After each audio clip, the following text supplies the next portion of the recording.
Ka konferenca e tretë kombëtare e arsimit dhe forumit profesional, kryeministri Edi Rama ju përgjigj akuzave të ngritura gjatë protestave të fundit në Tiranë, kundër të tjera është kundërshtuar projekti i investimit në zonën e Zvërnecit dhe janë ngritur shqetësime për shpopullimin e vendit dhe punësimin e të huajve. Rama i cilësoi këto pretendime si të pavërteta dhe të shkëputura nga realiteti ekonomik i vendit.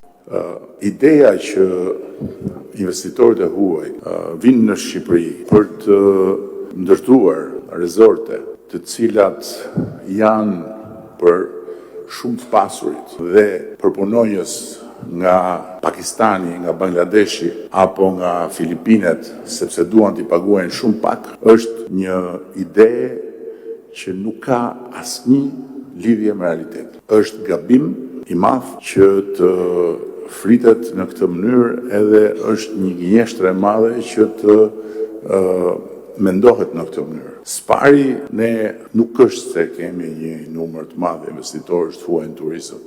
Sapo ka filluar një interesim nga kapitali dhe nga sipërmarrja e huaj për Shqipërinë, që lidhet me suksesin e Shqipërisë në turizëm. Sipas tij, investimet e mëdha ndërkombëtare nuk shkatrojnë mjedisin, por përkundrazi kontribuojnë në zhvillimin dhe standarde më të larta. Nuk ka prova që kapitali i huaj dhe sipërmarrja prestigjioze ndërkombëtare të ketë luajtur rol në shkatrimin e natyrës apo të jetë shkaktarja kryesore e dëmeve që janë bërë mjedisit. E kundërta është e vërtetë.